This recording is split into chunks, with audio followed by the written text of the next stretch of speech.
And thanks to all of you who have joined in. I'm just always extremely touched to see who calls in from where. So thank you for calling in from your where.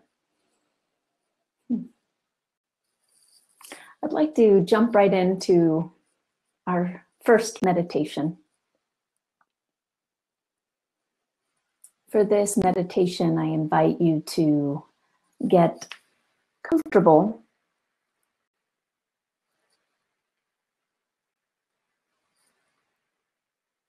and to the best of your ability, release any internal conversations about the importance of being disciplined this morning.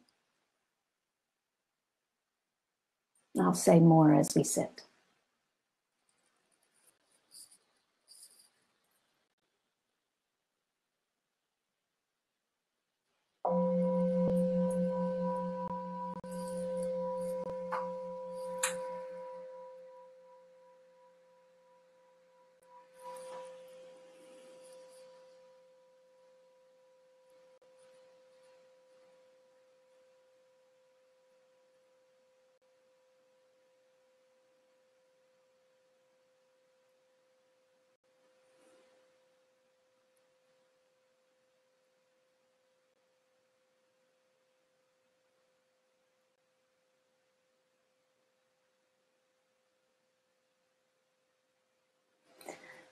So especially if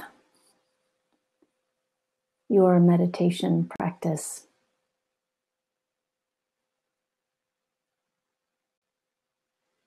has had a theme or focus as of late, revolving around discipline.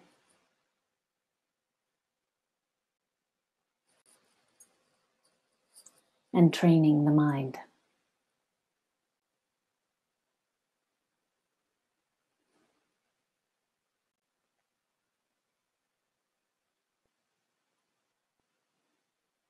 In this moment, I invite you to release that recent focus.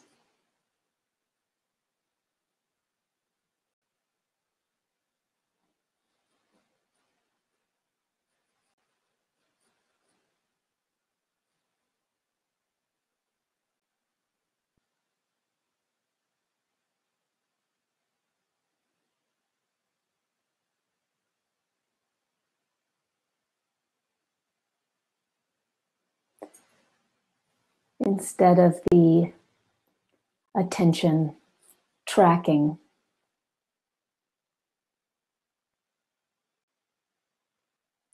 what the conditioned mind is doing,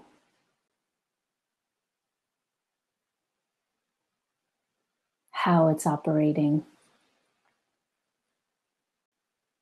noticing the thoughts and labeling them.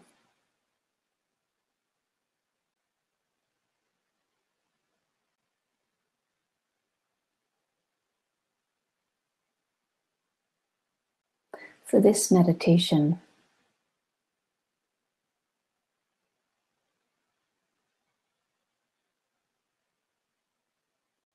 simply allow the attention to rest in being.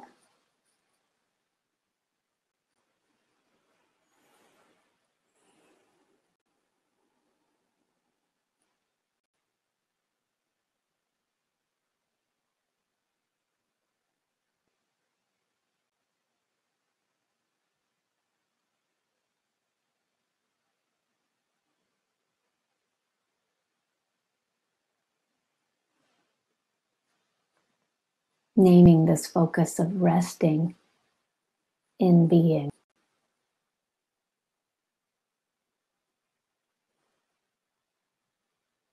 Can assist us with our deep habits to subtly have our practice be a self-improvement program.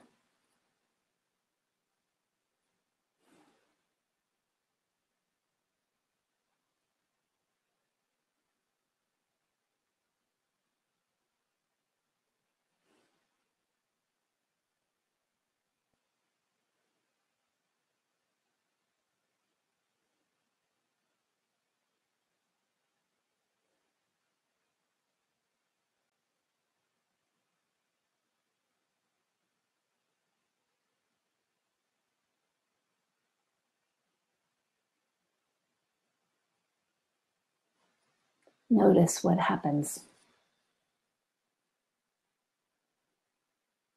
when you have no task.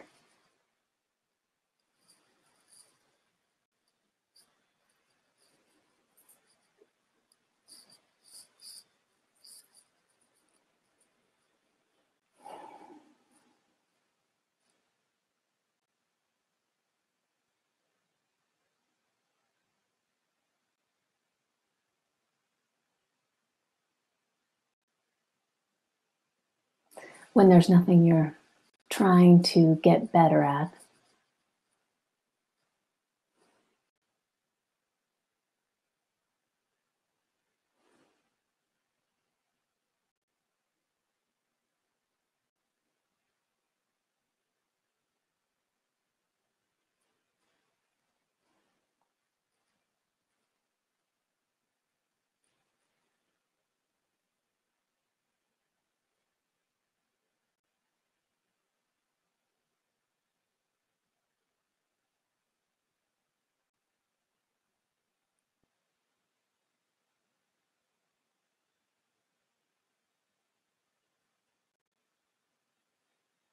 And when there's nothing to understand.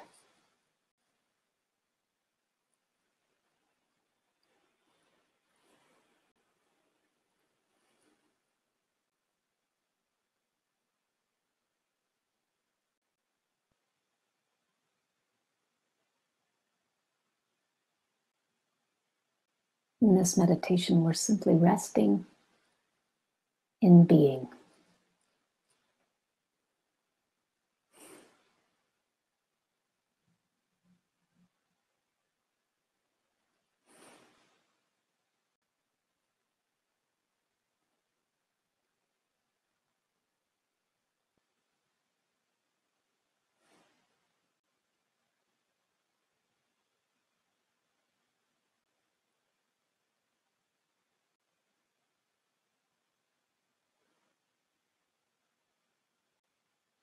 In the same way that breathing takes no effort, just notice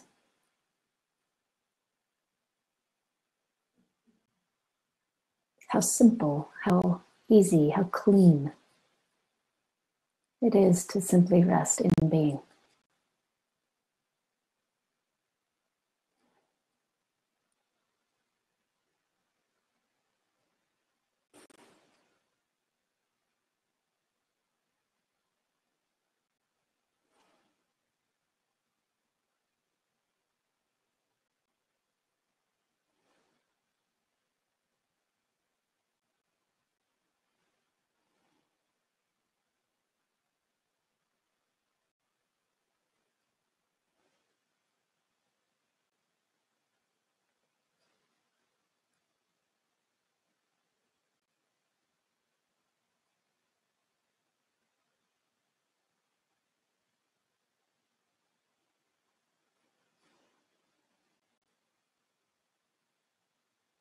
So if you were a tea bag, you're just seeping in this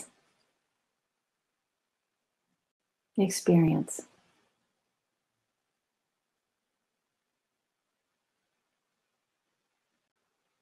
of just being and just sitting.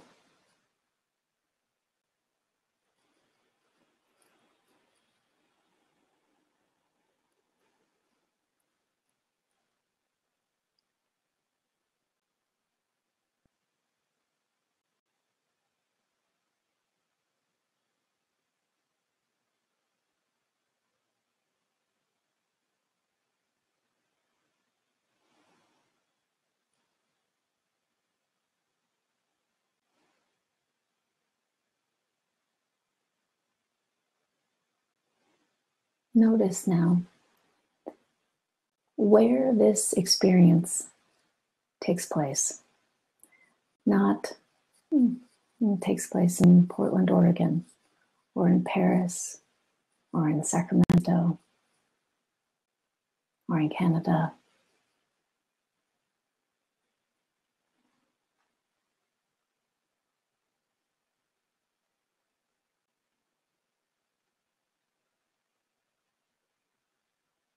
Where does this experience take place?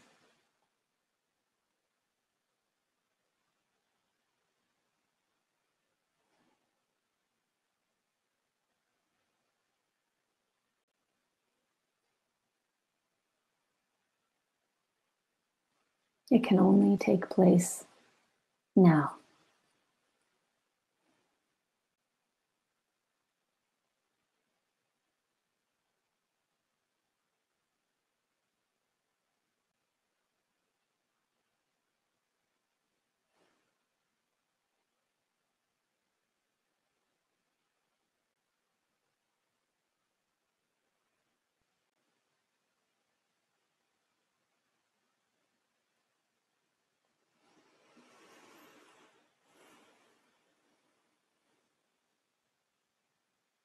And simply notice.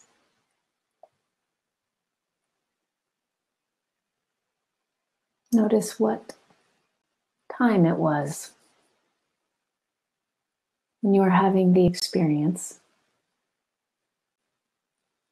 of eating your last meal.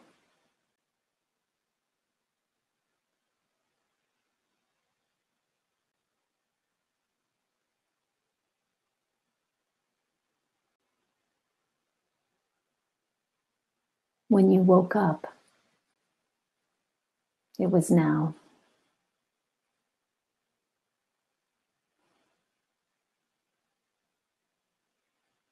When you brushed your teeth, it was now.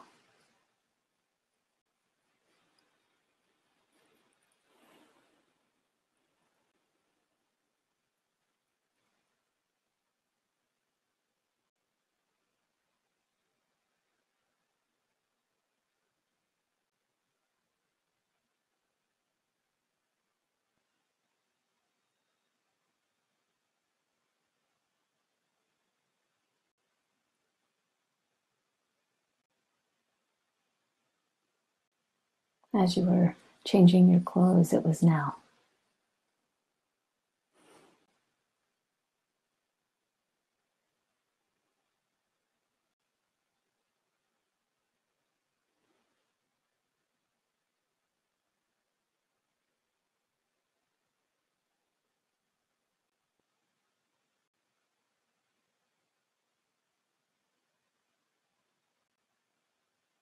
Though our experience can seem quite varied, and on the relative plane is very varied,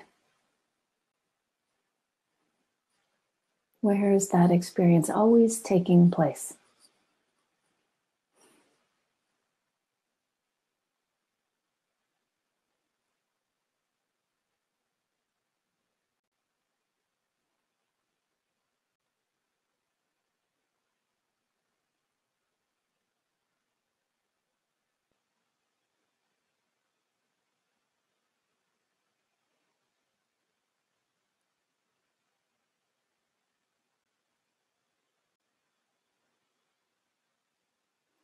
Experience can only take place now.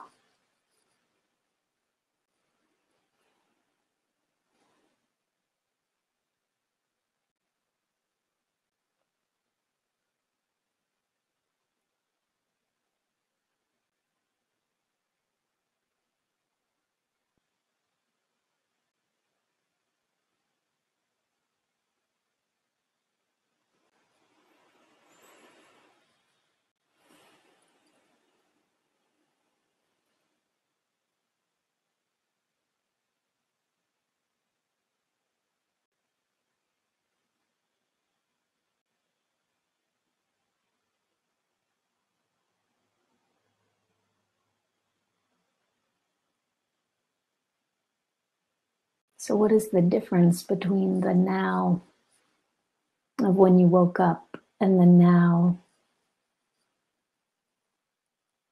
of when you brushed your teeth and the now of when you changed your clothes? What is the difference?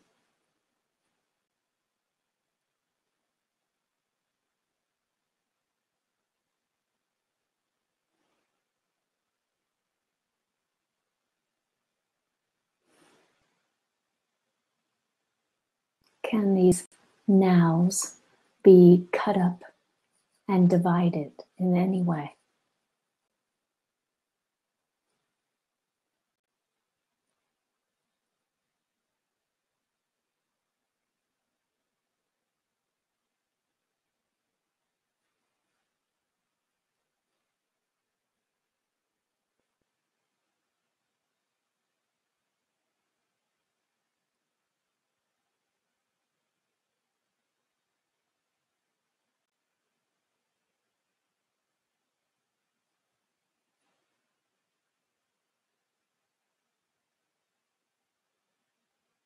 Notice that now doesn't share the limits of any perceived particular time in which it takes place.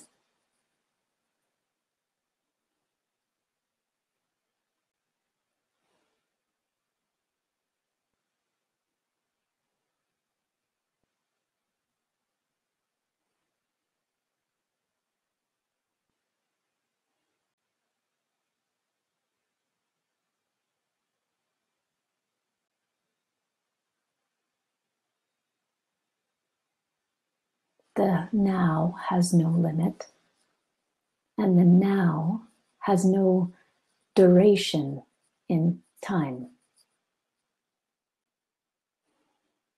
The conditioned mind creates our conditioned perception of time.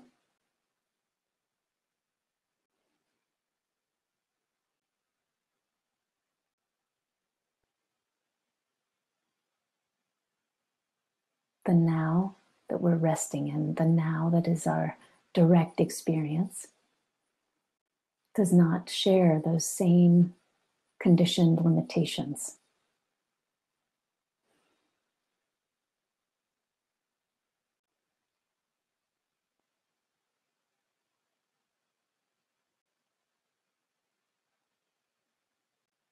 Nor do you.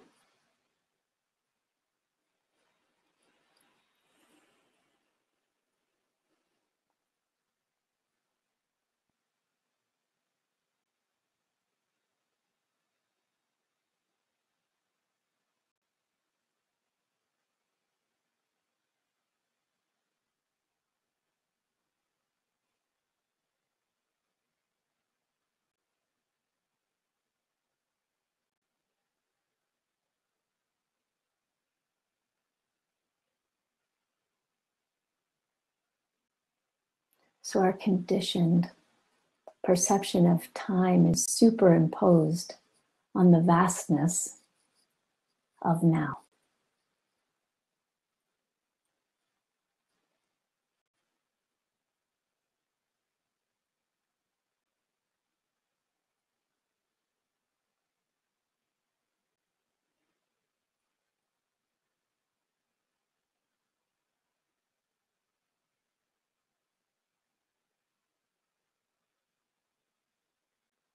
Now doesn't come from somewhere, and it's not going to somewhere.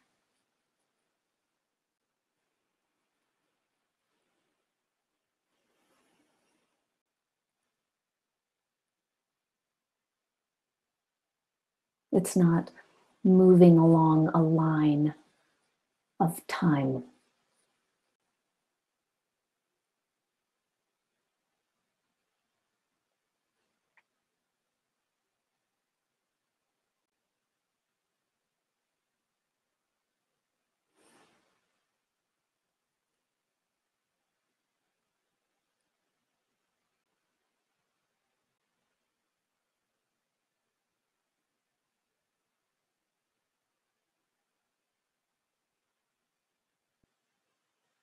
Now is still.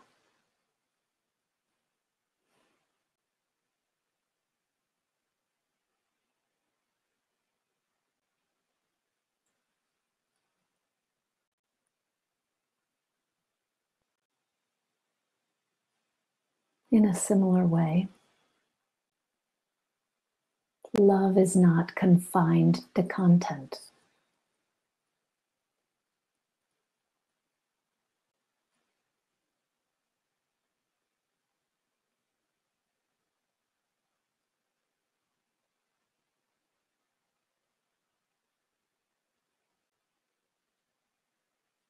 in the same way, similar way, that now is not confined to time.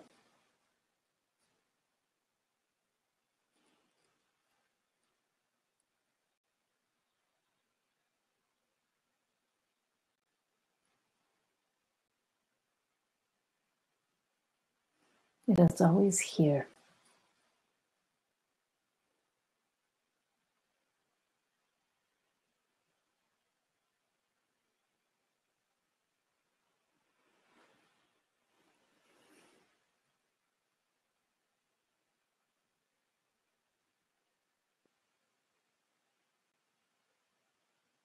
It is always now.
Notice how now has room for everything.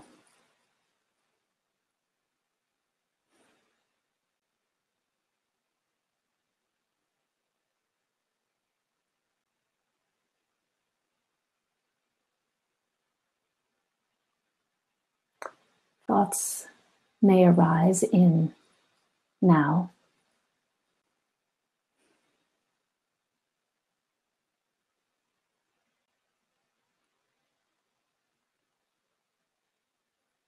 But thoughts may also not be present in now.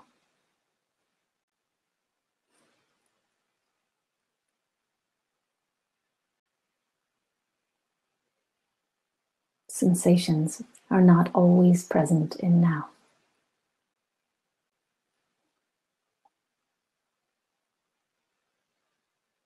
They come and go.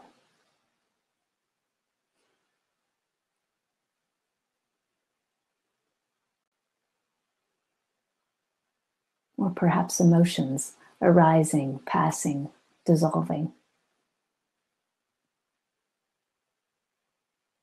They come and go. Now does not.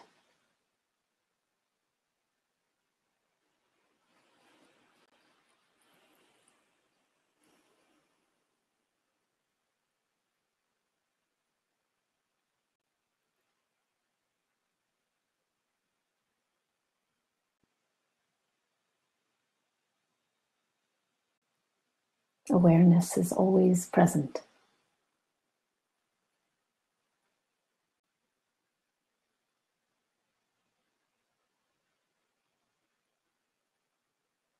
Now is always here.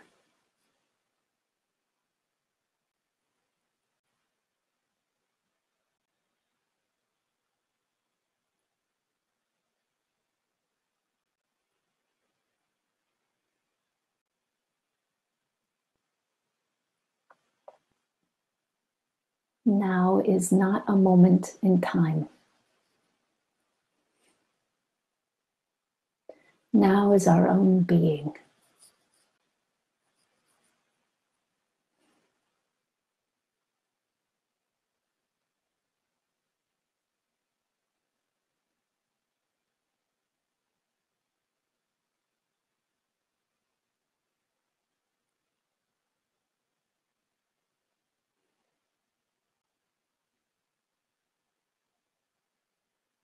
The reason in this meditation that there's no need for discipline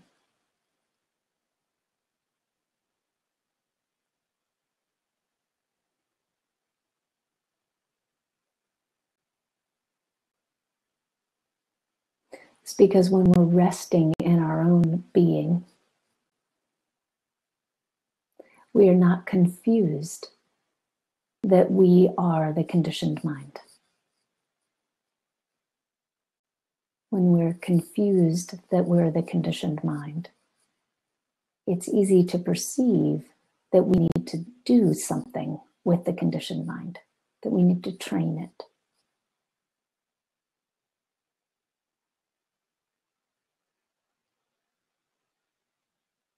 Focus it, fix it.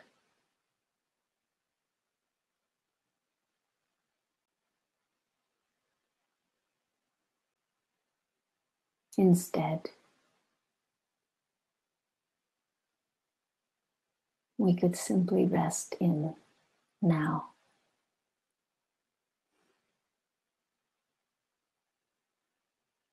The now that is not a moment in time, but rather the now that is our own being.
Thank you.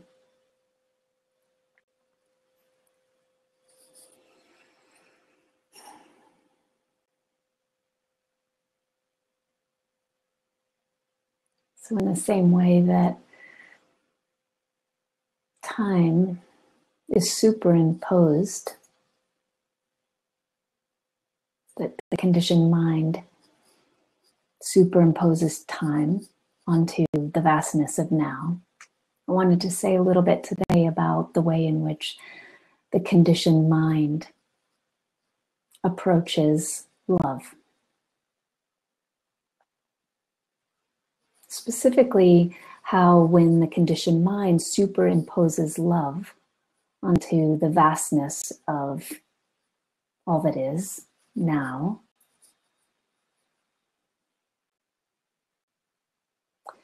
the same type of limitation is created. That limitation could be summed up as a subject-object relationship with love. And if you're on this call, it's likely that you've already sussed out for yourself that chasing after an object in order to get the experience of love doesn't work. And it's no coincidence that I wanted to focus on this theme around the time of the hallmark holiday of Valentine's Day. It has roots beyond that, but one of the things that's happened with this sort of hallmark time of Valentine's Day, the conditioning that comes around Valentine's Day, of course, is the heightening of that subject-object relationship.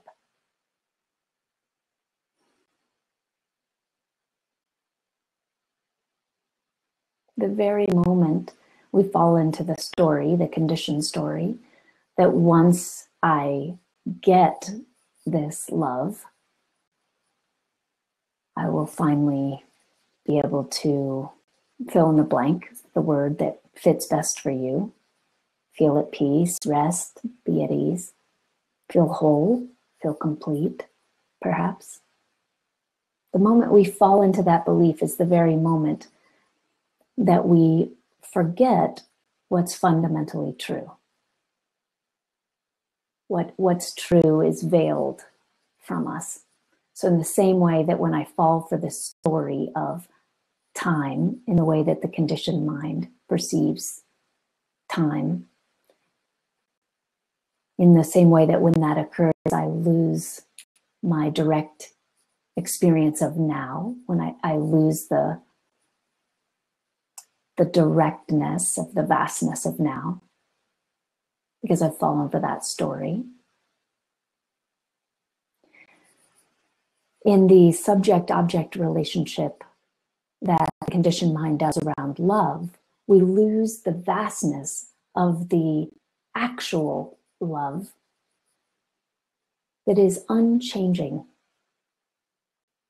in the face of content. So content might be a particular person or a particular job that you might say you love.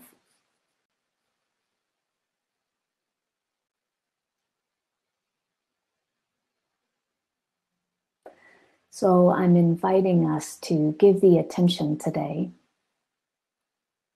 to the vastness of love. One way to play with pointing to that is to capitalize the letter L in the word love, as I did in the little description for this experience today. That's just one way to attempt to point to the love that's not based in a subject-object relationship.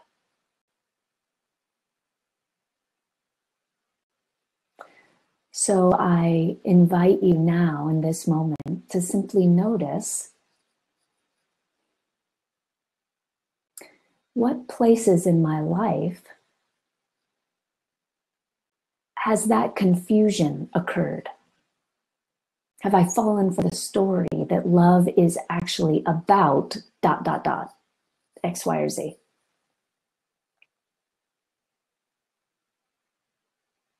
Again, in the same way that we get confused about the nature of time, and therefore the nature of now, ever present now, ever present love.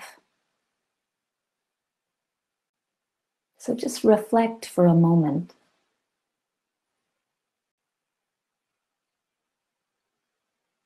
on any place or any places in your life that it feels that that confusion has taken hold.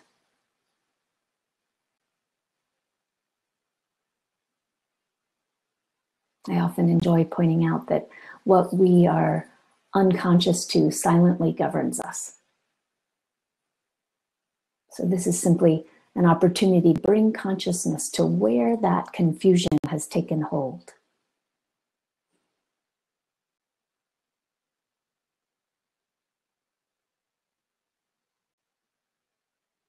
And now in the same way that if a fist is clenched tightly, that we don't have to force the fist to open, but simply through the intention of release and letting go, the fist does. And the relief that comes with that. I invite you to imagine now releasing the grip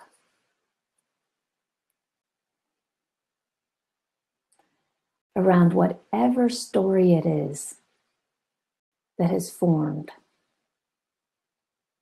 regarding what you love or the love you want or the love you've been hoping to get or seeking in any form.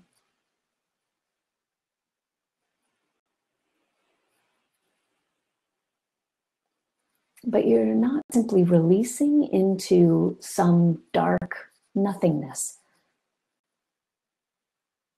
Notice that when we release that grip,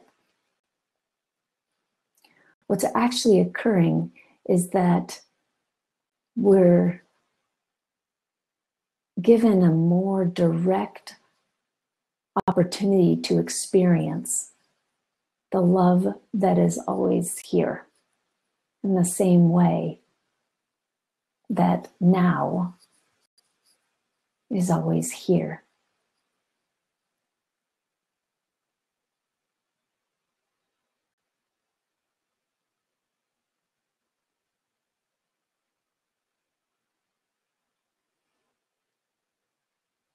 So many people think about love and they think about relationship. But the love that I'm pointing to in this session is actually the dissolution of relationship. It's the dissolving of the idea, the construct of me and you.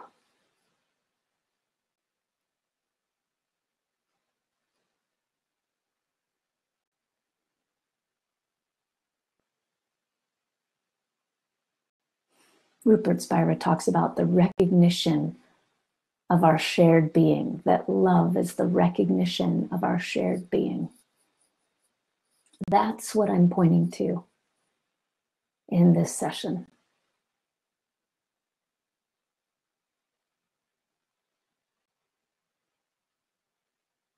That awake, alive recognition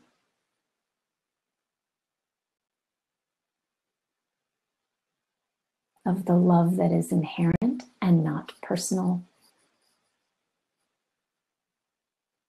The love that is unborn and therefore undying.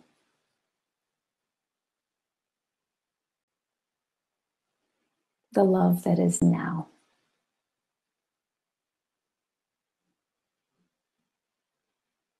Ever present.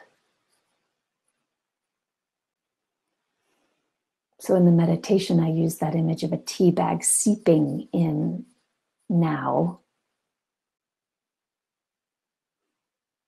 So I invite you in this moment to seep in the experience of this vast love.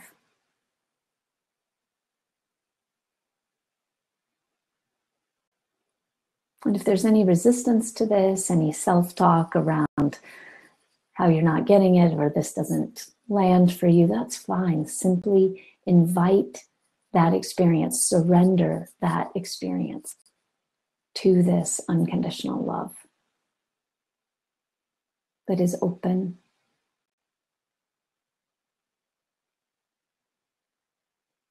unconditionally welcoming,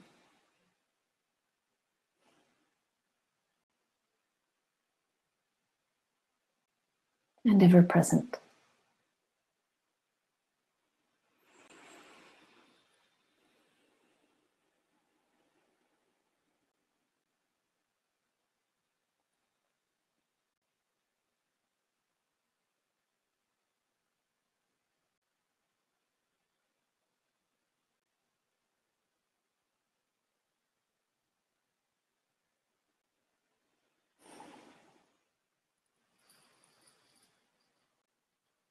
From this perspective, love isn't something we find.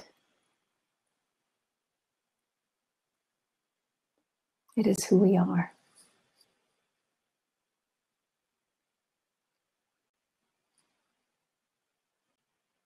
In the same way that now is not a moment in time.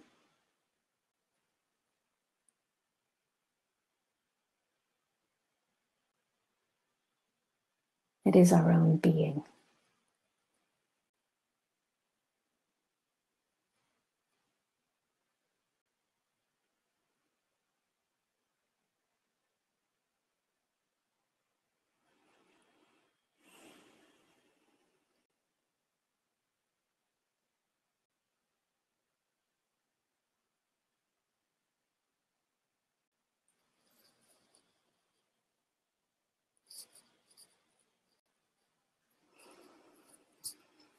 Thank you.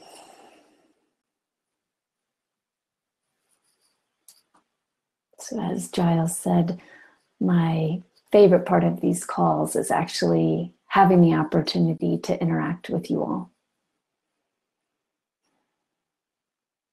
I very much would enjoy getting to do so through seeing you, and if typing in works best, that's fine too.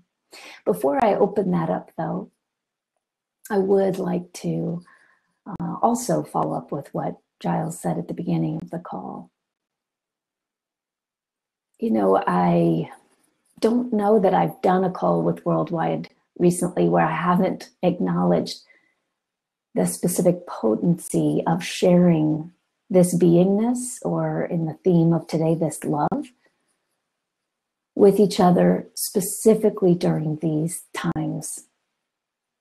So I imagine even if you're not in the United States of America right now, that you're feeling the effects of the divisiveness of our time. And I'm a deeply biased person, but I don't think there's anything more important than practice during these times, than recognizing what's true and real and learning how to move through the world by acting on behalf of that recognition. Again, in today's theme, by acting on the recognition of our shared being, acting on behalf of that recognition. And the reason I say all this now is I couldn't feel more strongly that it's an important time to be supporting Worldwide Insight as a platform. So I take the donations quite seriously because I know that this platform can't exist without them. So if you have the opportunity to donate, please do. I appreciate that there's not a requirement to donate, which acknowledges this recognition of our shared being. Some might have more, some might have less. We're all welcome. And if you are in a position to share, please know that is the only way that this platform can survive. So I invite you to participate. So in terms of questions, I just saw one pop up on the side. Let me just scroll down and see if there are anyone. Okay, great. We have some questions coming in, and I would, again, very much enjoy if you're able to call in. Just allows us to interact in much more direct way. It allows me to hear your experience and then respond to what you're saying in the moment. But thank you for writing in as well. So Sandra, in moments of chaos, how can we embrace love without running from intense emotions and rather embrace the energy as love? Yeah, and thank you, Giles, for just pointing out to everyone that you can just type in on the side if you'd like to come on screen. So how in the moments of chaos can we embrace love without running from intense emotions and rather embrace the energy as love? This is an important question.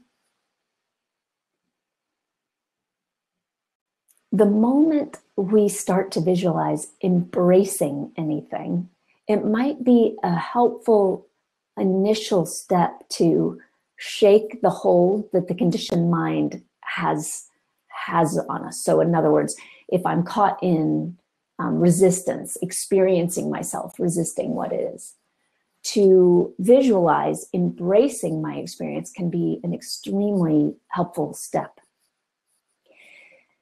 What I'd like to point out in today's session, however, is that in the same way that it's not necessary for us to discipline the mind, it's also not necessary for us to go to a place of trying to embrace anything, in our emotions, for example, since you brought that up, Sandra. In this session, notice how love inherently embraces, in the same way that awareness does not discriminate. So notice in this moment how awareness isn't picking and choosing.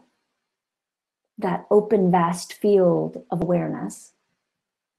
I'm not talking about the attention, just to clear up any semantic issues. I'm not talking about the attention that focuses on specific objects. I'm talking about vast, broad, open awareness. Notice how that awareness does not discriminate inherently in a fundamental way.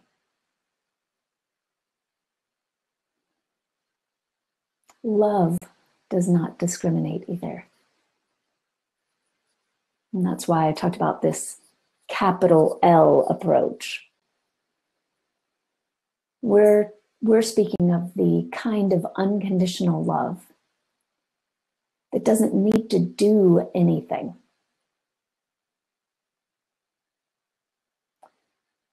You know, even the recognition of shared being doesn't occur through the will's doing. We don't need to get rid of the will or curse the will. Having an intention to recognize that shared being is extremely useful. But the actual recognition is not something that's forced or controlled.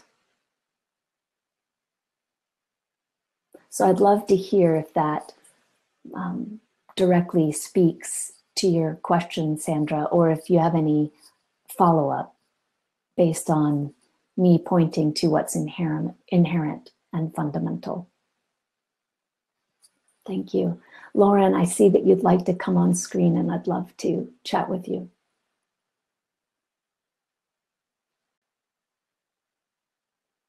While we're waiting for Lauren to come on, and feel free to just interrupt Giles. Okay, he just invited you on.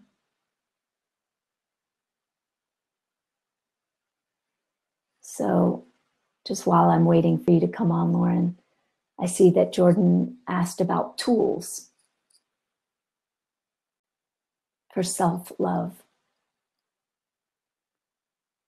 So again, just as we're waiting, consider that for now, one important tool might be the tool of remembrance rather than the tool of doing. So it can be very helpful. For example, sorry it didn't work to come on, Lauren. I just saw your notes, so I'm sure that Giles is working on that. While it can be helpful as a tool to practice, for example, unconditionally loving reassurances, saying to ourselves the things that we need to hear, specifically when we're confused about who we authentically are. So we're identified with some aspect of the conditioned mind. As a way to disidentify from that conditioned mind, it can be helpful to use the tool of offering ourselves unconditionally loving reassurances. But notice that even underneath that tool, what that tool is pointing to is the larger tool of remembrance. So remembering our own direct experience, that love, the love we're pointing to in this session, is something with a capital L, in the same way that the now I've been pointing to in this session could have a capital N if we were just to make that up. The now that's not a specific point in time, in other words. Thank you for asking that. Okay, so Lauren's still working it out, and I will go down and read another question. So Jeffrey says, aside from keeping centered in the heart, in awareness and practices that are healthy for the self, how do we now address in our issues in our country and world, in the world of social justice? Like many, I'm concerned that our political leaders are not being inclusive, but rather exclusive.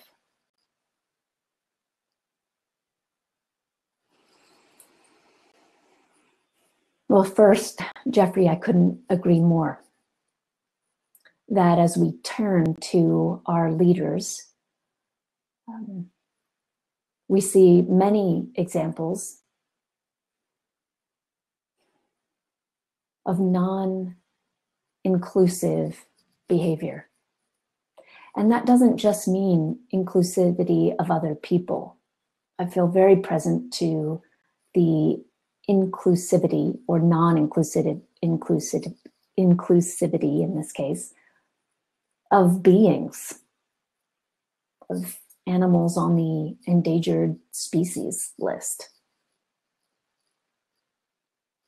of a lack of recognition of importance. Hi, Lauren, I'll just finish this part up. Please stay there.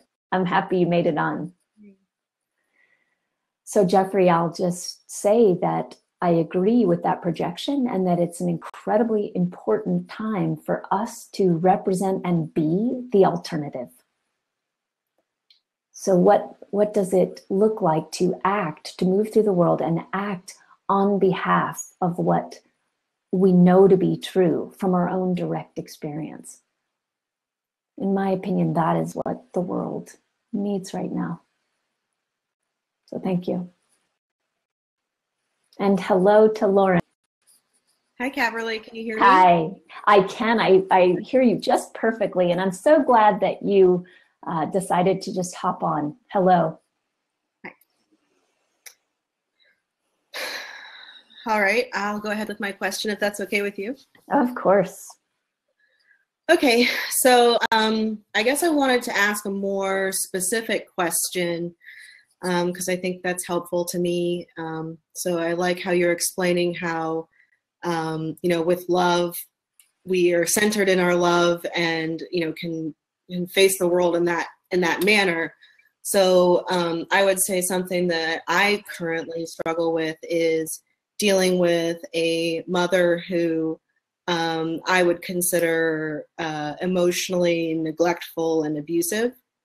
Mm-hmm. And so I would like to hear your response to how love deals with a person like that in your life. Yes, thank you. Well, first, I'm sorry, because it's incredibly painful to be around people that aren't acting on behalf of the recognition of our shared being. So I'm sorry that you're in that circumstance.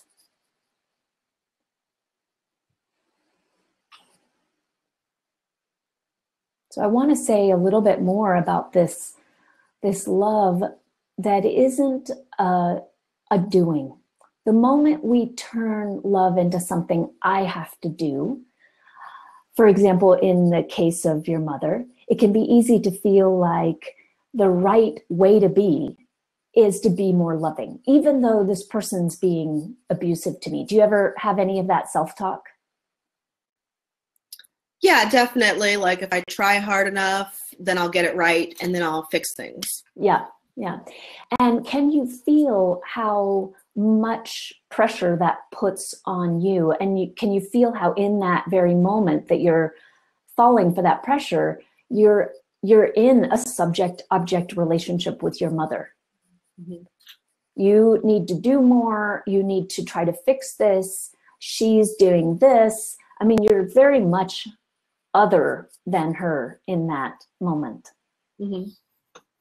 It's really easy once we start down the slope of other than-ness to feel as though the only answer is to either put up a big separating boundary or to make ourselves a doormat in the situation in some way.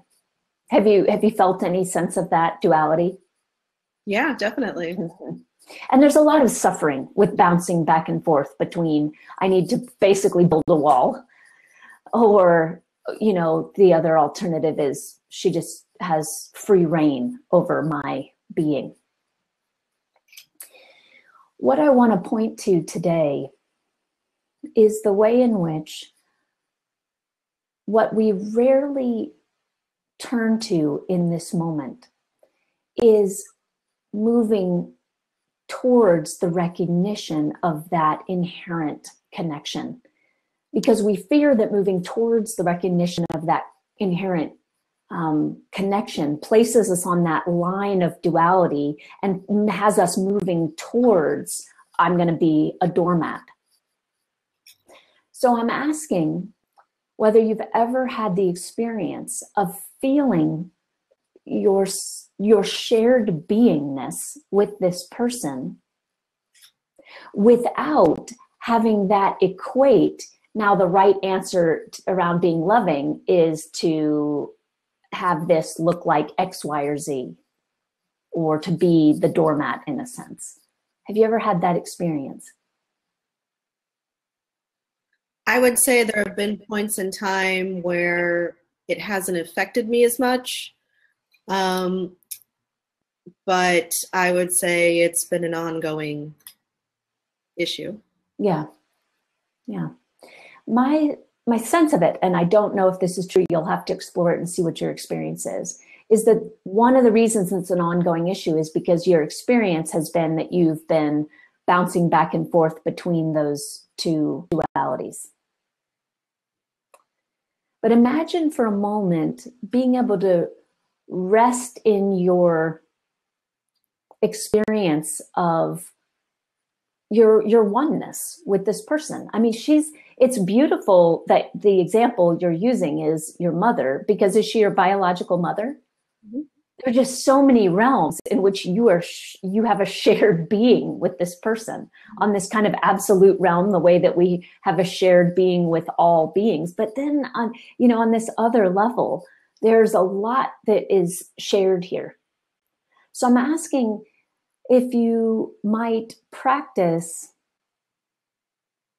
recognizing that shared being while not falling for the conditioning that's wrapped around moving in the direction that's habitual of now she just takes over my life. So could you imagine, for example, resting in the recognition of your oneness without having to do anything about that? Yeah, I can see that. Yeah, I still think that maybe I'm caught in the, how do I react situation where it's just letting her be her and I be me. Yes, because if I'm caught in how do I act, I'm turning to that conditioned line for information about how to be. So you catch me on one day, I'm identified with one aspect of the personality, and how should I be with my mom? I should put up a really big wall. How should I be on the other day? Well, today's the day where I'm identified with the aspect of my personality that says I need to be more loving. I should just bring her into my heart. Why? To go with Sandra's thing, like, why can't I just embrace her? You see what I'm saying? But what you and I are really talking about here is being able to have your actions and your behaviors stem from your direct experience of oneness.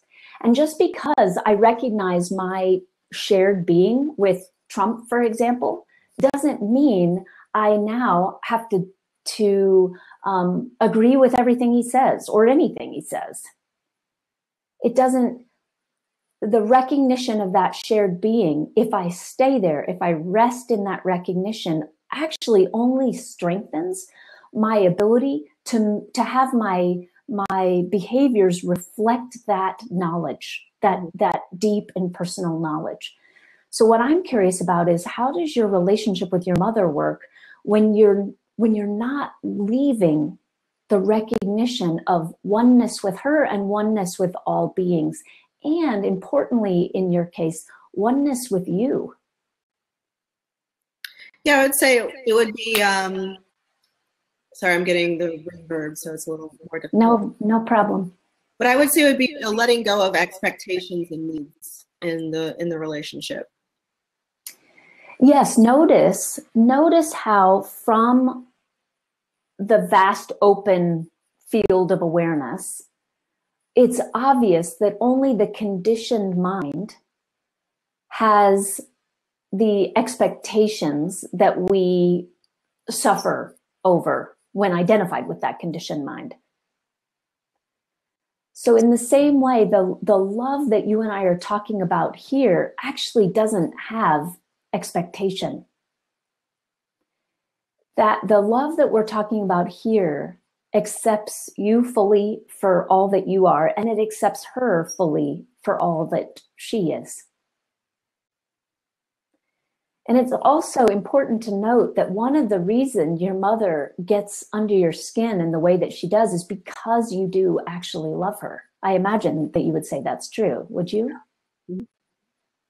So if your neighbor that you didn't know, you just moved to a new city and you had a neighbor you didn't know, was exhibiting the same behaviors, it's unlikely that they would be bothersome to you in the same way.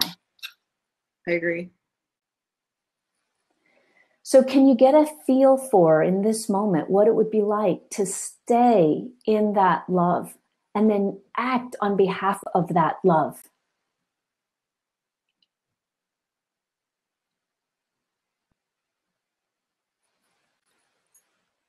I would say the concepts are clear to me. Mm-hmm. The practice needs some work.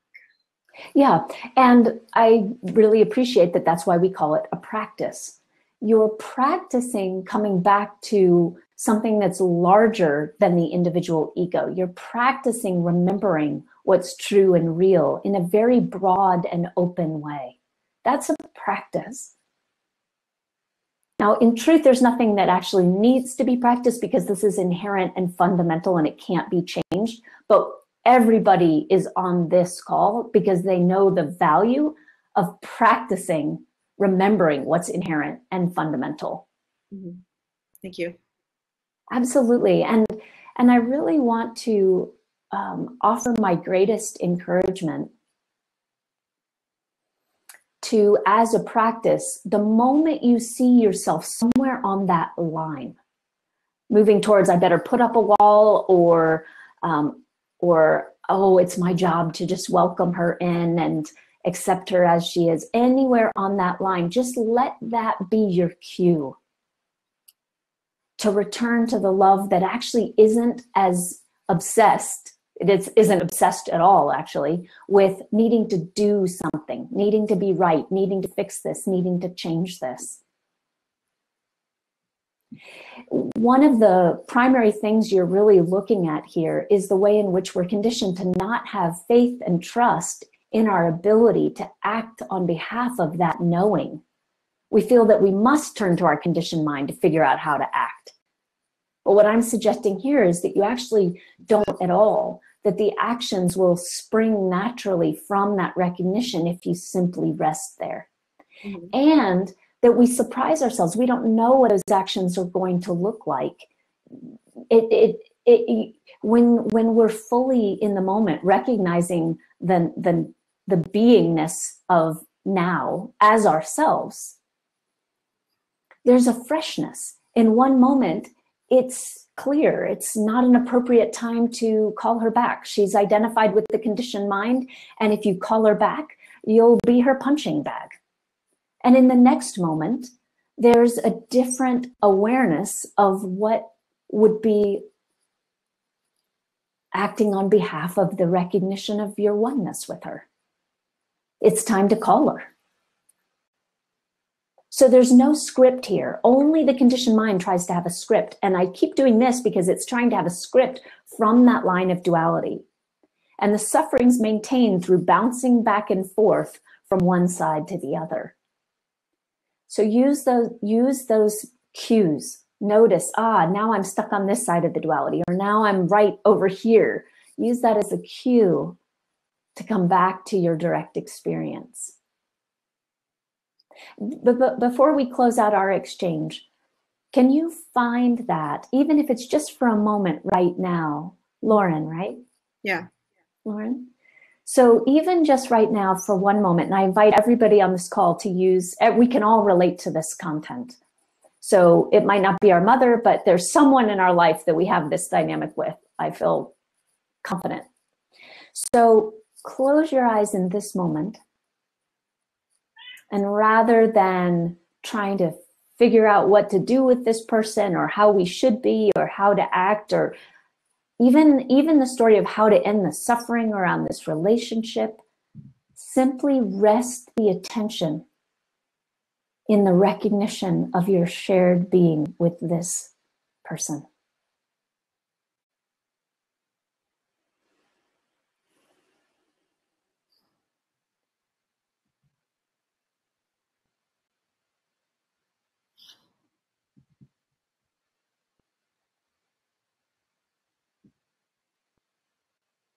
This is where compassion springs from. This is where empathy springs from. What did you notice? Did it feel possible?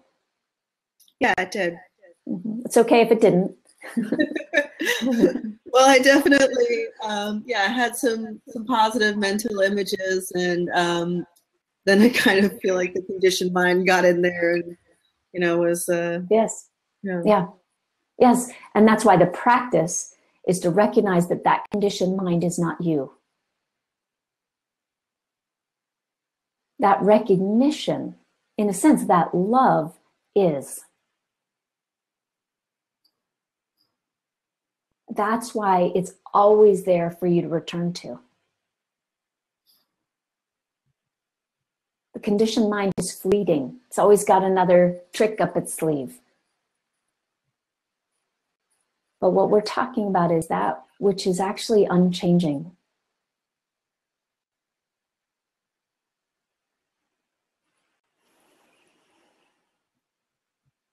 So I hope you'll keep us posted and let us know how it goes. All right, thank you. Yeah, thank you. And Lauren, last thing, I do have another practice which is a little more extensive, that if you wish to do a private consult, I'd be happy to offer you in a private setting. It would be long for the rest of the time that we have, but I'd be happy. There's another practice that does come to mind that I would be happy to share with you as a practice. Okay, thanks, Jordan. I hope to talk to you again. Bye. Thank you. Okay, let's see. Is there anyone else who would like to come on? I'm just scrolling down. Okay, great. Here is a comment from Chris while I wait to see if anyone else would like to come on live. So Chris says, I feel that I contribute to world love by streaming love from God, or Bodhisattva Tara in my case. In the modern day, this is considered delusional though, so I keep it a secret. But I feel that it allows me to be more loving than I could otherwise muster. Thank you, Chris.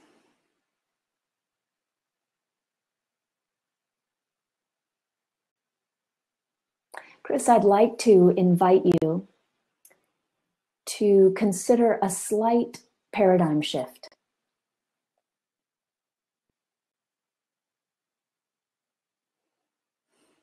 When you say, this allows me to do something that's more than what I could muster, notice that the I that you're aligning the attention with is actually a small, limited, separate self. I can't muster that love, so I, in a sense, channel something else. There's no problem with what you're saying. I think what you're saying is beautiful, but I invite you into this paradigm shift that begs you to consider that it's a source of suffering to perceive yourself as that separate entity that needs to do something else in order to love. I'm actually inviting you in this call to the paradigm shift that I'm pointing to is to consider that you are that larger stream of consciousness, if you will. So I'm asking you to consider that you are not the limited body mind, that's not all you are. The limited body mind that streams a God that's other than you, or any form that's other than you.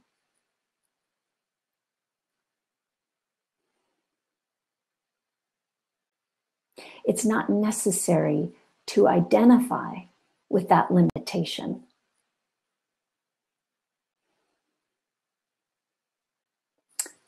I hope that that makes sense. I am scrolling down to see if you have any other comment that is coming forward. Okay. Chris, I hope that is some food for thought. Okay. Please let me know if that doesn't land. Oh, Chris, you said, now love is really streaming. Indeed, it always is.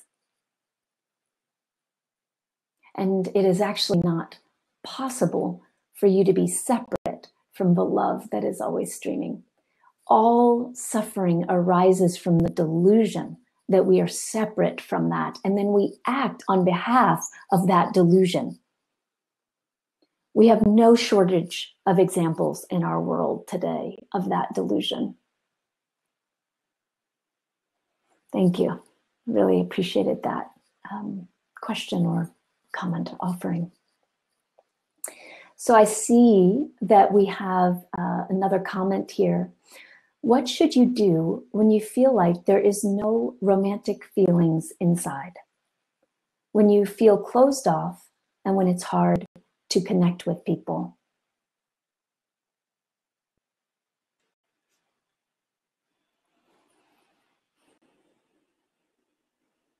Well, to continue with the theme of today's call, thank you for writing in. to continue with the theme of today's call.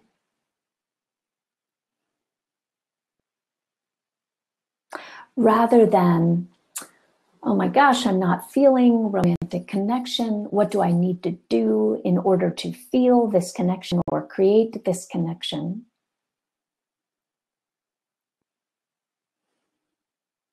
I invite you to use the moment that you feel that as an opportunity to return to who you authentically are. That which is larger than the small separate self that tries to connect.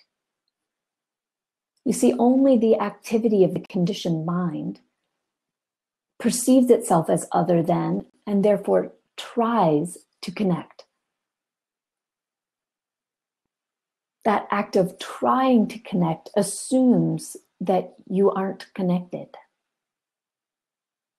So today's theme of this ultimate relationship is the theme of returning to the connection that's inherent, primary, and fundamental. And as I was just in an exchange with Chris about, that's actually an unshakable connection. It is, however, very possible for that connection to be veiled, for us to perceive ourselves, to identify with, to align with the activity of the mind of limitation, to identify with the conditioned mind, and act on behalf of our confusion. So if you're feeling disconnected, rather than going into, now I need to try to connect, ask, what would it be like to practice remembrance? Even if at first it feels like it's an intellectual exercise. Oh, I'm just intellectually returning to the recognition that I'm something larger, that I am fundamentally connected. Even if it feels like it's just an intellectual exercise, we don't have to get rid of the mind. Let the conditioned mind work on behalf of truth. So yes, I know that I am connected. I've had that direct experience before. So I'm returning my attention to the remembrance of that. Can you feel energetically how different it is to return your attention to the remembrance of that, to the direct experience of that, rather than to turn the attention outward into trying to connect? You know, not to mention just the outcome that often comes from trying to connect. Have you ever had anyone try to connect with you, but you actually felt a sense of, you felt put off in some way? Maybe I'm revealing too much about myself here, but certainly I have had the experience where it's like I can tell someone's trying to connect, but you know, it just feels like a pushing or a grabbing in some way.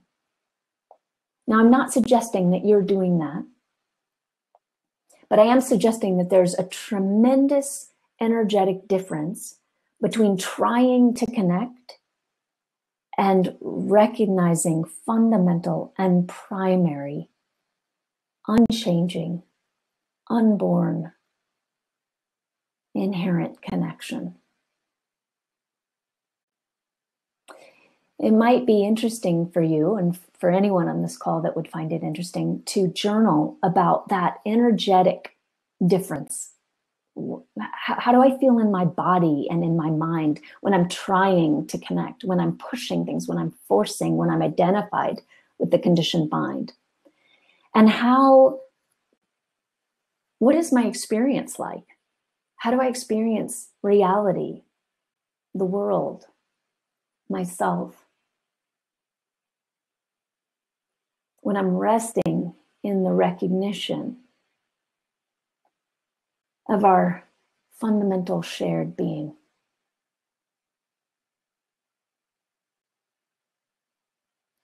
What changes? Because all the things, if you journal about this, all of those clues, if you will, can be red flags, reminders to come back to our direct experience.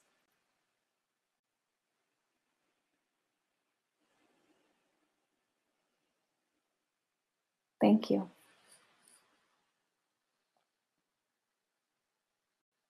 Okay. Looks like there was a moment in time where Sandra couldn't hear the questioner, but it was followed up with another person saying that she was hearing her fine. So I'm assuming all that got worked out.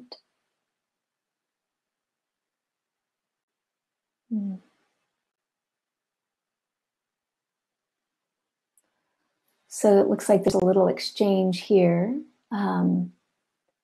Remember a time when these feelings have been experienced before. By doing this, we can have the inner strength to let them pass as they always do.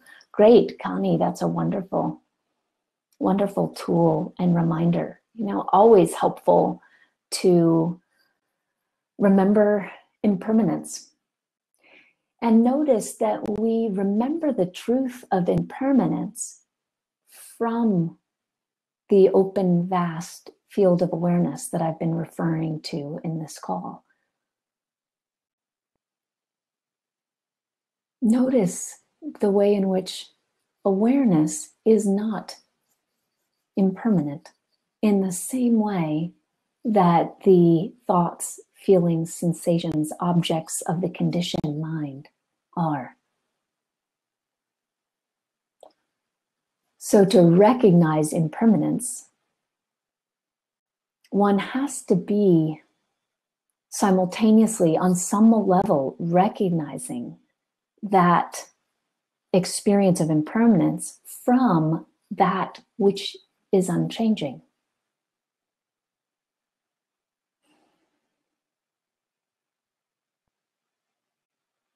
What is it like to rest in that which is unchanging, to rest in, as Zen Master Bankei used to call it, the unborn mind?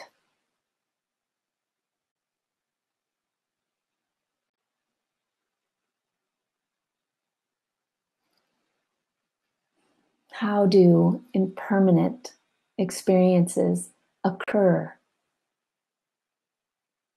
when we're recognizing them, seeing them from that which is not changing, the now that's not changing?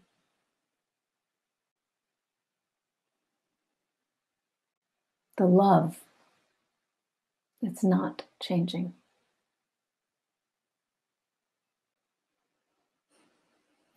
Thank you, Connie, for adding that on. We have a few more minutes, and I would love to invite another person to come online. Be a delight to speak with someone else if there's another person who would like to have an exchange.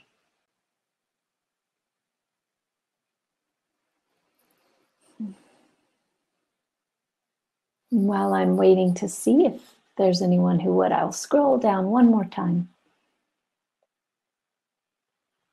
and look to see if there are any other written questions.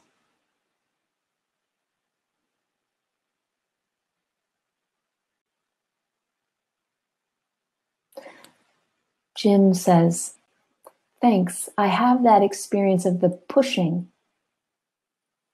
and it's uncomfortable. It says it-eyed uncomfortable, but I'm assuming that's just a typo. So yes, you follow up, Jim, by saying it's uncomfortable. Yes, and this is an important point. We can notice that discomfort. It's uncomfortable to perceive ourselves as separate from life. So we can notice that discomfort and allow that to be a reminder to return to the ease of our own being. So rather than fixing or changing or trying to change our experience of discomfort, to return to the remembrance of ease. Thank you very much for writing that in, Jim. Okay, Sandra, last comment I'll take and then we'll close out for the day. We're never away from love since it's what we are, but when we forget, we still need some discipline, inspiration. Now, what do you suggest?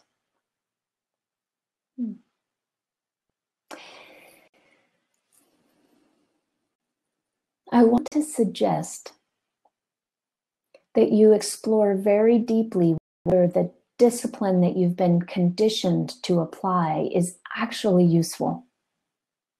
It might be. Look to your own experience. But in my experience, the inspiration you point to is actually what's truly valuable here.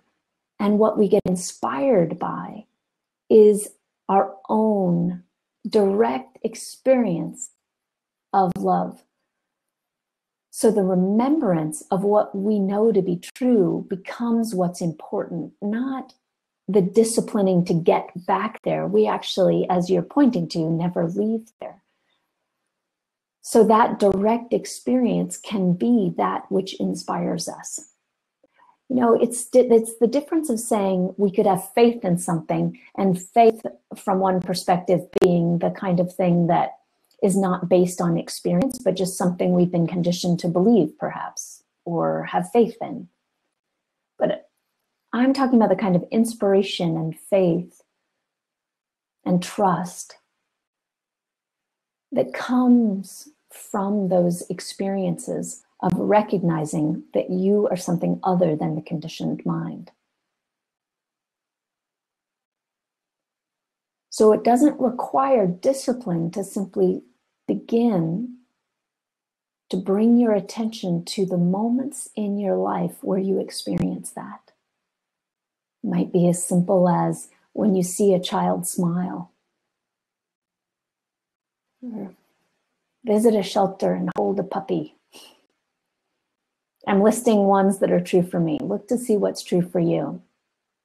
For some of us, lovemaking is a place that we experience the falling away of separateness, the merging. Pay very close attention to where you experience that connection, that oneness.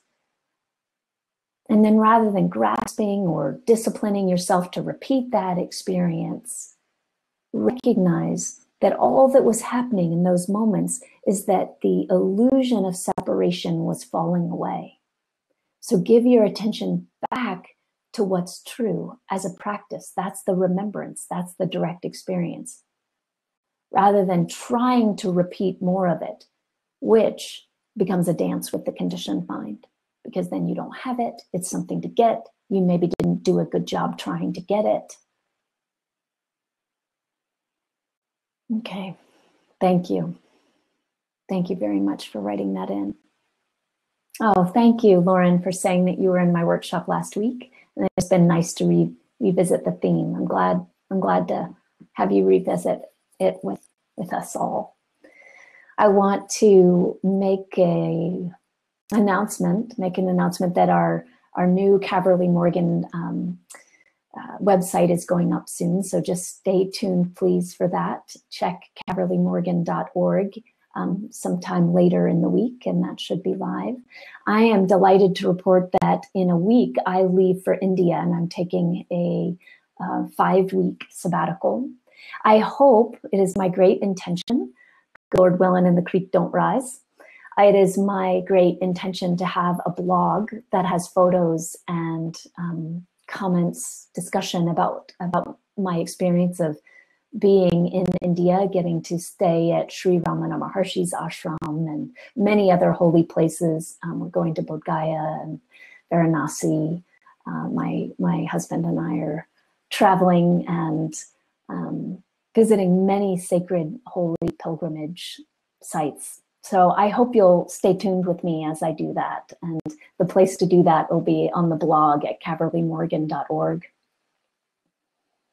I also want to put in a big plug when I get back in April, if you're close enough to Portland, Oregon, to join us for a weekend urban retreat. The details of that are listed on onehouseofpeace.org with the one spelled out. That's where you can also, until the new website goes live, that's where you can also find out about my private consultations. And then lastly, a huge plug for the summer retreat that we are doing. I believe the dates are at the very beginning of August. And we fortunately have folks already signing up from all over. And so if you can make it to California for 5 days in the Redwood Forest, the details of that retreat are at onehouseofpeace.org. And we would absolutely love to have you. And now's a great time to sign up because the retreat won't get any cheaper. We're still in our very early bird phase of the signups. So thank you so much for sharing your practice, for being together in this way. May it benefit all.